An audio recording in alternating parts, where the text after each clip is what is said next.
Hello, ladies and gentlemen. My name is Brandon Wynn, and this is Critical Failure. So, continuing with the demonology of Mordecai Nostomophos, we're on the BuleZau. I don't know how to say it. It's what you would expect the satanic goat of Baphomet to look like if Baphomet wasn't actually a creature in D&D to play with. But, full of weeping sores, that's right. Just loving death and stuff like that. Like, well, I'm dumb.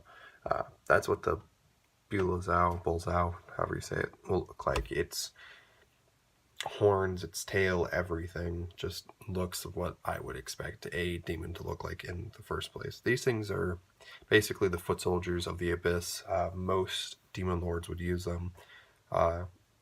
They have an extreme amount of bloodlust, fighting themselves until something finally puts them into their own place to some weird becking order to where they will finally attack something else besides a stronger opponent, and they're repulsive. So they're ugly as hell. They have like weird, disgusting flesh, sores that maggots and pus will fall out of, and they're just disgusting to look at. So let's get into it. They're medium fiends, demons of course. They're chaotic evil and normal AC of 14, that's natural armor. Their average hit point count is 52, but it's 78 plus 21.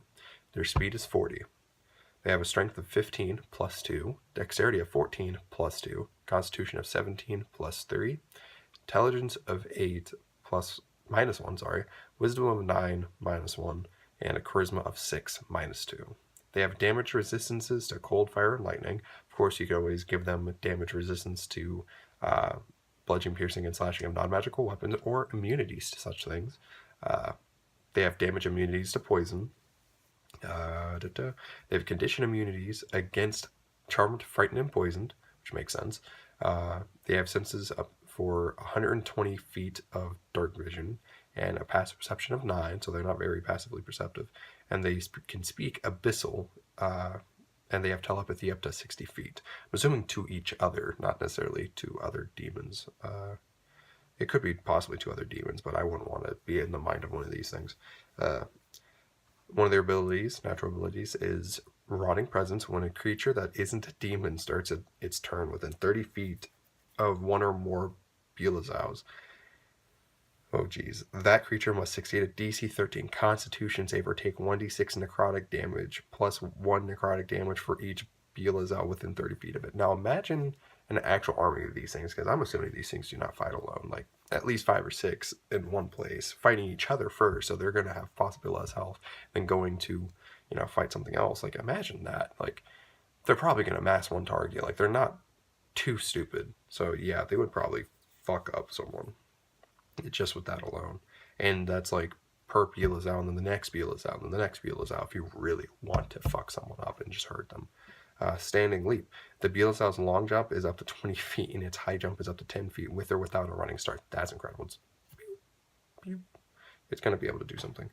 Sure-footed. Hasn't hit. The BuleZau has advantage on strength and dexterity saving throws made against effects that would knock it prone. So, charging at them, grappling them to the ground, something like that. Yeah, that would be great. And it has one attack, and it's called Barbed Tail. It's a melee weapon attack, plus 4 to hit, reach of 5 feet.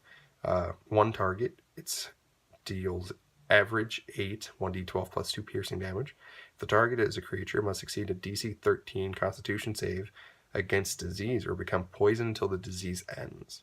While poisoned in this way, the target sports festering boils, coughs up flies, and sheds rotting flesh. The target must repeat the saving throw every 24 hours. On a successful save, the disease ends. On a failed save, the target takes a hit point maximum reduction of 4, 1d8.